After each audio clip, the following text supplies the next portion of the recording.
Hello everyone, मैं मीनाक्षी बजाज एक बार फिर आप सबका वेलकम करती हूँ अपने चैनल पर। मुझे उम्मीद है कि आप मेरे चैनल को सब्सक्राइब कर चुके हैं और सारे वीडियो लेक्चर्स को सुनते हैं। पर क्यों सब्सक्राइब किया जाए मेरा चैनल? क्योंकि मेरे चैनल पर है कई सारे सब्जेक्ट्स के कंप्लीट वीडियो लेक्चर्स। तो मेरे चैनल के साथ जुड़िए और अपनी तैयारी को बहुत बढ़िया बनाइए। आजकल मैं आपको करवा रही हूँ फाइनेंशियल मैनेजमेंट का टॉपिक आ गया है कैश मैनेजमेंट का। पार्ट 2 हम डिस्कस करने वाले हैं। पार्ट 1 में हमने जाना था कि कैश मैनेजमेंट का मीनिंग क्या होता है और किन किन मोटिव्स के लिए कंपनीज कैश अपने पास रखती हैं। आज हम टॉपिक को आगे बढ़ाने वाले हैं और हम जानने वाले हैं कि कैश मैनेजमेंट करने के पीछे एक कंपनी के क्या क्या उद्देश्य यानी ऑब्जेक्टिव्स होते हैं। इसके अलावा कौन कौन से ऐसे फैक्टर्स हैं जिनकी मदद से एक कंपनी तय करती है कि कितना कैश बैलेंस मेंटेन करना चाहिए। तो आइए स्टार्ट करते हैं आज के वीडियो लेक्चर को। तो my dear learners, cash management के हैं 2 ऑब्जेक्टिव्स। पहला ऑब्जेक्टिव है to meet cash disbursement needs. तो क्या मतलब होता है इस बात का? डिसबर्समेंट का मतलब होता है भुगतान करना। तो एक कंपनी को कितनी नकदी चाहिए अपनी लायबिलिटीज का भुगतान करने के लिए, या यूं कहें अपने खर्चे करने के लिए जितना पैसा चाहिए उस पैसे की जरूरतों को पूरा बनाए रखना। अब इस बात को जरा गौर से समझिए। कोई भी कंपनी हो, वह हर समय इस बात को निश्चित करती है कि उसके पास सफिशिएंट कैश हो, ताकि जब भी कोई पेमेंट करनी है या कंपनी ने जो भी स्केड्यूल बनाया है, जो भी उसने अनुसूची बनाई है या कार्यक्रम बनाया है, उसके अकॉर्डिंग पेमेंट वह कर सके। हर एक कंपनी को कई प्रकार की पेमेंट्स कंटिन्यूअस बेसिस पर करनी पड़ती हैं। तो कौन कौन सी होती हैं ये पेमेंट्स? पेमेंट्स हो सकती हैं सप्लायर को करने के लिए, यानी जिससे हमने रॉ मटेरियल यानी कच्चा माल खरीदा उसको भुगतान करना, या जिन एम्प्लॉइज को हमने काम पे रखा है उनकी तनख्वाह देना। तो ये काम तो लगातार चलता रहता है। इसके अलावा पेमेंट मेंटेन करने के लिए बहुत जरूरी है कि कभी भी पेमेंट में कोई भूल चूक ना हो, अदरवाइज जो रिलेशंस हैं पार्टीज के साथ वो खराब हो सकते हैं। इसके अलावा अगर हम कैश में पेमेंट करते हैं तो कंपनीज को मिल सकता है कैश डिस्काउंट। इसलिए हर समय प्रॉपर कैश कंपनी के पास होना चाहिए। इसके अलावा कैश बैलेंस मेंटेन करने की कई सारे और भी फायदे हो सकते हैं। सबसे पहला, कंपनी इंसॉल्वेंसी से बच सकती है। दिवालियापन कभी भी नहीं होगा, या ऐसा कभी नहीं होगा कि कंपनी अपनी ऑब्लिगेशंस को समय अनुसार ना दे पाए। बैंक के साथ रिश्ते हमेशा बढ़िया रहेंगे, क्योंकि इंस्टॉलमेंट जो है उसकी भरपाई समय पर होगी, यानी किस्त समय पर देगी कंपनी। इसके अलावा क्रेडिटर्स के साथ या और भी जितनी पार्टीज हैं उनके साथ रिश्ते बने रहेंगे।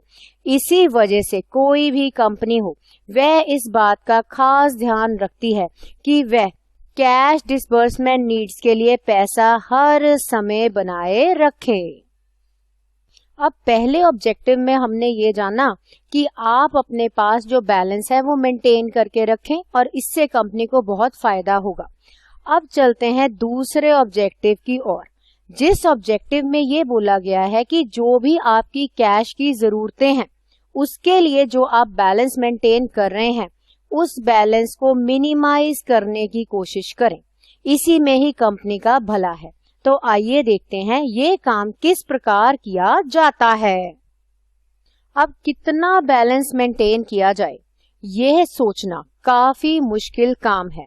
इसीलिए कंपनी कोशिश करती है कि वह अपने पास ऑप्टिमल अमाउंट रखे, एक बेहतरीन अमाउंट कैश बैलेंस की। अब क्या है ये बेहतरीन अमाउंट? इसके पीछे हैं 2 कन्फ्लिक्टिंग एस्पेक्ट्स। कन्फ्लिक्टिंग इसलिए बोला गया है क्योंकि दोनों एक दूसरे के कंप्लीटली विपरीत एस्पेक्ट्स हैं।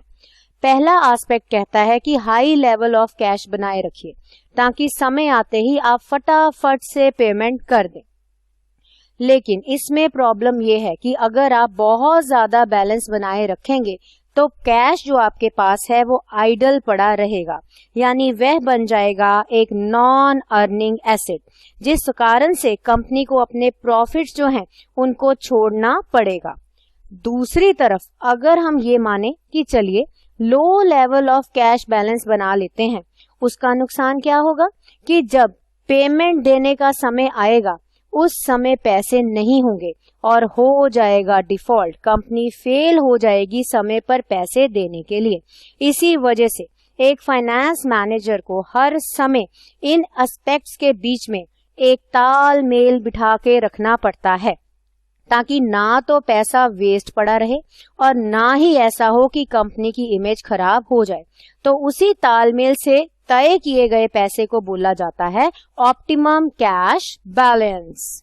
अब हम डिस्कस करते हैं कि कौन कौन से ऐसे फैक्टर्स हैं जिसकी मदद से कंपनी को ये अनुमान लगाया जा सकता है कि कैश नीड्स हमारी कितने हैं। तो ये फैक्टर्स जो हैं आपको स्लाइड में दिखाई दे रहे हैं। हमने डिस्कस करने हैं 5 फैक्टर्स। स्टार्ट करेंगे हम फैक्टर नंबर 1 जो कि है सिंक्रोनाइजिंग कैश फ्लोज।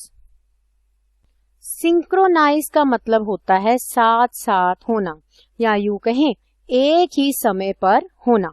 तो कैश फ्लोज का किस समय हमारी कंपनी में आना और जाना हो रहा है ये समझना बहुत ही जरूरी है। अब यहाँ पर एक बात आप गौर से समझिए, कंपनी को कैश बैलेंस मेंटेन करने की जरूरत क्यों पड़ती है? क्योंकि यहाँ पर कंसेप्ट आ जाता है नॉन सिंक्रोनाइजेशन का। यह जरूरी नहीं है कि जिस दिन कैश इनफ्लो हो उसी दिन कैश आउटफ्लो हो।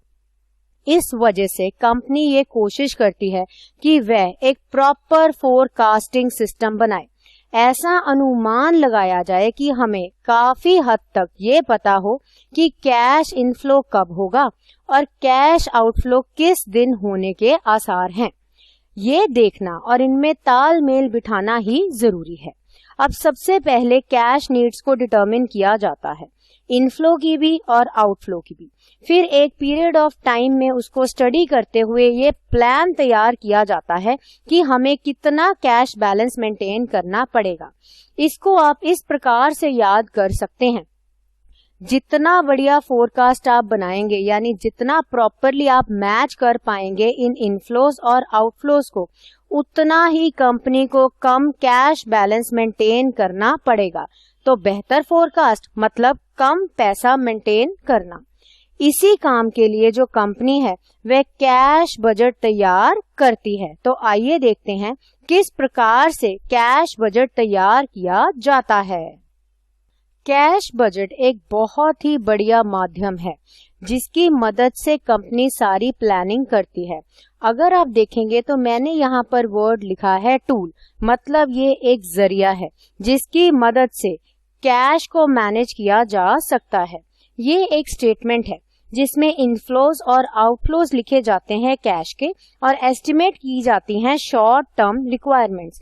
इसी की मदद से कंपनी को अपनी नेट कैश पोजीशन पता लगती है कि क्या पैसा सरप्लस है या डेफिशिएंसी अराइज हो सकती है। तो इस प्रकार से एक सब पीरियड से दूसरे सब पीरियड का कैश बजट बनाया जाता है। और जब कैश बजट बनाया जाता है उस समय टाइम स्पैन बहुत ही जरूरी है कि हमने कितने समय के लिए कैश बजट बनाना है। इसके अलावा क्या पर्पस है कैश बजट बनाने का? सबसे बड़ा पर्पस है कोऑर्डिनेट करना टाइमिंग को, कि कब पैसा आएगा और कब पैसा जाएगा, ताकि किसी भी समय में हमारा एक्सेस कैश बैलेंस ना हो जो कि आइडल पड़ा हो। हमारे पास हो सफिशिएंट कैश जिसकी मदद से हम समय समय पर कैश डिस्काउंट्स अवेल कर पाएं।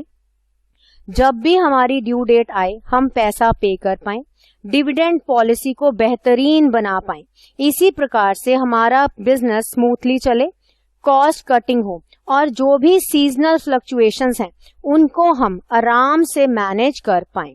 तो वो फैक्टर्स को स्टडी करना जिनकी कारण या तो ज्यादा या तो कम कैश रखना पड़ सकता है। तो यही है इसका प्लानिंग होराइजन। इसके बाद आ जाता है ये स्टडी करना कि ऑपरेटिंग कैश फ्लोज कंपनी में कौन कौन से होंगे। ऑपरेटिंग कैश फ्लो इनफ्लो भी हो सकता है और आउटफ्लो भी हो सकता है। इसका मतलब ये है, ये वह फ्लो है पैसे का जो कि बिजनेस के रोजमर्रा के कामों से अराइज होता है, जैसे कि कैश रिसीट्स में कैश की सेल्स हुई, या बिल रिसीवेबल का पैसा मिला, या डेटर्स ने पेमेंट कर दी, या कोई फिक्स्ड एसेट बेच दिया। On the other hand cash outflow क्या होगा ऑपरेटिंग वाला, ये वह होगा जब हमने पेमेंट्स कर दी, चाहे वो सप्लायर को करी, सैलरी की करी, या फैक्ट्री के और किसी प्रकार के खर्चे किए। इन सब को अच्छे से स्टडी करना। उसके बाद आ जाते हैं फाइनेंशियल कैश फ्लोज।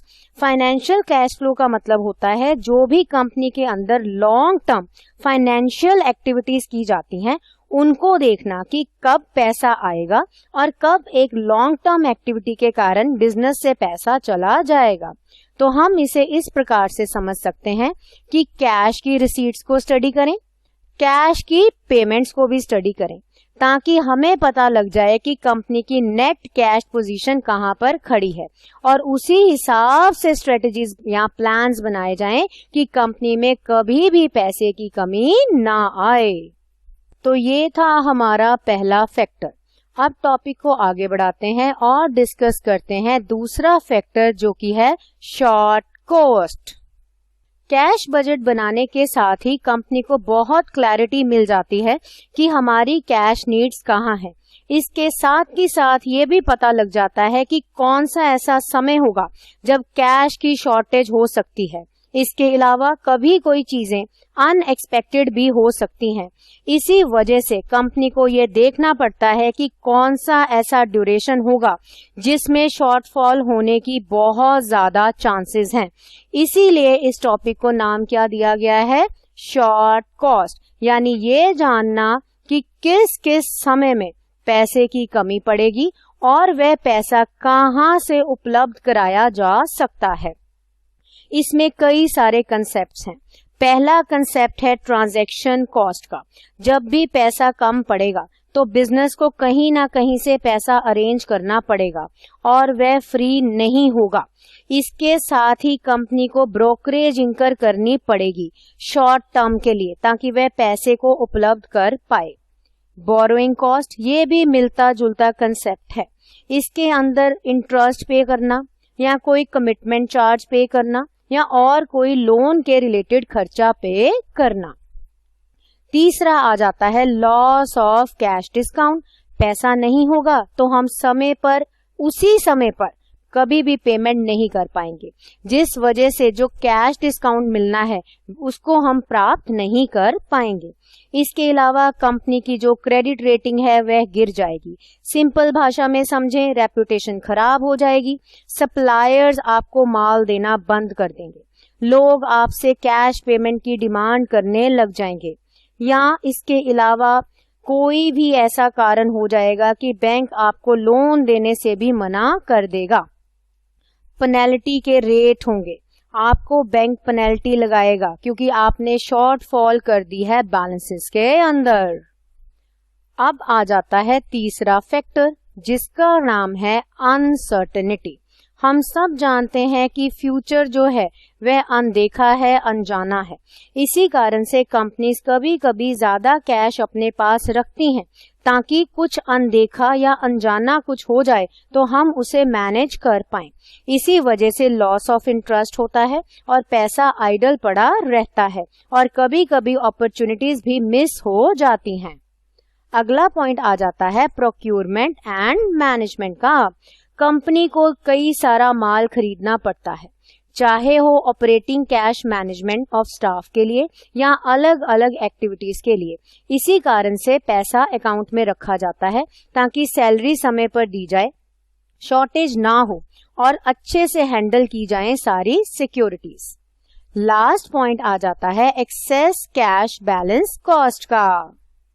अगर कंपनी ज्यादा पैसा रखेगी तो पैसा पड़ा रहेगा आइडल यानी के बेकार, और कंपनी उस पे किसी भी प्रकार का इंटरेस्ट बिल्कुल भी कमा नहीं पाएगी।